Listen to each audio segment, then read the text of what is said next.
दोस्तों एनसीसी के लिए हमने कई सारी वीडियोस बना रखी है जिन्हें आपने काफ़ी ज़्यादा प्यार भी दिया, लेकिन उनमें बहुत से कैंडिडेट का सवाल था कि आखिर हम 10th और 12th के बाद एनसीसी कैसे ज्वाइन करें।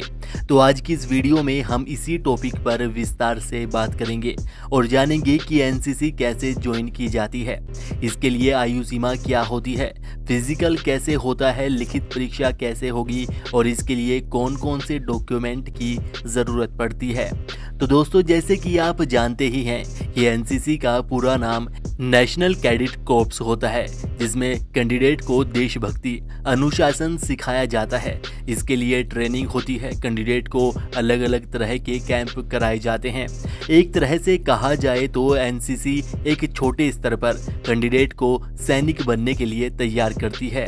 एनसीसी में सेना की ही तरह 3 विंग्स होती है, आर्मी विंग्स, एयर विंग और नेवल विंग्स। जब कोई कैंडिडेट एनसीसी ज्वाइन करता है तो उसे इन तीनों में से एक विंग को चुनना होता है और इसके साथ ही एनसीसी में अलग अलग तरह के 3 सर्टिफिकेट मिलते हैं, ए सर्टिफिकेट, बी सर्टिफिकेट और सी सर्टिफिकेट।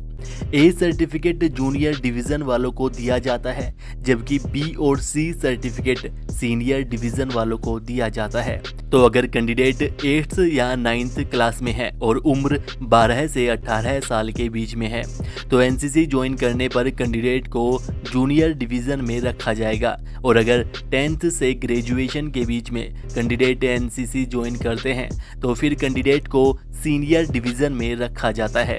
तो दोस्तों अगर आप 10th में हो या 10th पास कर ली है और अब एनसीसी ज्वाइन करना चाहते हो तो इसके लिए आपको अपने कॉलेज के एएनओ सर या स्पोर्ट्स टीचर से मिलकर उनके ऑफिस में जाकर एनसीसी का फॉर्म ले सकते हैं। वह फॉर्म आपको कुछ इस तरह से दिखाई देगा, जिसमें आपको अपनी सभी डिटेल्स सही भरकर अपना फ़ोटो लगाकर उसके साथ कुछ डॉक्यूमेंट लगाकर एएनओ सर के यहाँ जमा करना होगा। इसी तरह अगर आप 11th 12th या ग्रेजुएशन में भी है तो भी आप इसी तरह एएनओ सर से मिलकर एनसीसी का फॉर्म लेकर जमा कर सकते हैं। तो एनसीसी के इस फॉर्म के साथ आपको कुछ डॉक्यूमेंट की भी ज़रूरत पड़ेगी, जैसे 2 पासपोर्ट साइज़ फ़ोटो, आधार कार्ड, 10th की मार्कशीट, कॉलेज या स्कूल्स की एडमिशन रिसिप्ट आदि। इन सभी डॉक्यूमेंट की फ़ोटोकॉपी आपको उस एनसीसी फॉर्म के साथ लगाकर जमा करनी होगी। इसके साथ ही एक सवाल और आता है कि अगर हमारे स्कूल्स या कॉलेज में एनसीसी नहीं है तो हम एनसीसी कैसे ज्वाइन करें। तो इसके लिए दोस्तों आपको अपने आसपास के कॉलेज में जिनमें एनसीसी हो वहां पर जाकर एएनओ सर से मिलना होगा। एएनओ सर वो होते हैं जो एनसीसी करवाते हैं, उनसे मिलकर आप एनसीसी का फॉर्म लेकर उसे जमा करके एनसीसी ज्वाइन कर सकते हैं, और इसके लिए आपका कॉलेज या दूसरा कोई कॉलेज आपको मना नहीं कर सकता। और दोस्तों 10th 12th के बाद एनसीसी ज्वाइन करने पर आपको 3 साल की ट्रेनिंग और 2 कैंप करने होते हैं। इसमें पहले साल में बेसिक ट्रेनिंग होती है, जिसे करने के बाद दूसरे साल में कैंडिडेट को बी सर्टिफिकेट और तीसरे साल में सी सर्टिफिकेट दिया जाता है।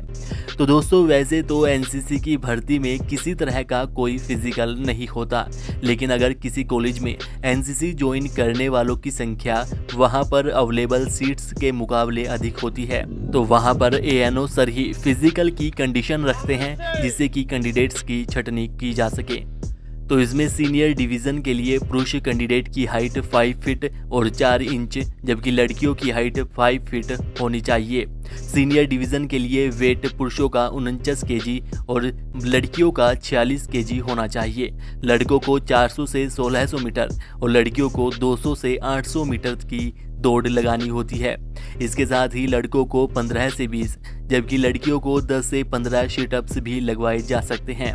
इसके साथ ही एनसीसी में एंट्रेंस एग्ज़ाम भी लिया जाता है, जिसमें NCC, general knowledge, defence, current affairs, sports, awards आदि से संबंधित प्रश्न पूछे जाते हैं और ज़्यादातर सभी बच्चे इसे क्लियर भी कर देते हैं। तो दोस्तों ये होता है एनसीसी में ज्वाइन होने का प्रोसेस, और इस तरह आप अपने कॉलेज में या आसपास के किसी कॉलेज में एनसीसी ज्वाइन कर सकते हैं। और दोस्तों, एनसीसी का सर्टिफिकेट होने पर कैंडिडेट को पुलिस भर्ती में या डिफेंस भर्ती में भी छूट मिलती है, जिसके लिए हमने वीडियो बना रखी है, जिसका लिंक आपको नीचे डिस्क्रिप्शन में मिल जाएगा। और इससे संबंधित अगर आपका कोई भी सवाल है तो आप बेझिझक हमें नीचे कमेंट करके पूछ सकते हैं। इस वीडियो को लाइक और शेयर कीजिएगा और ऐसी ही और वीडियोज़ के लिए चैनल को सब्सक्राइब करके बेल आइकन दबा लीजिएगा। धन्यवाद।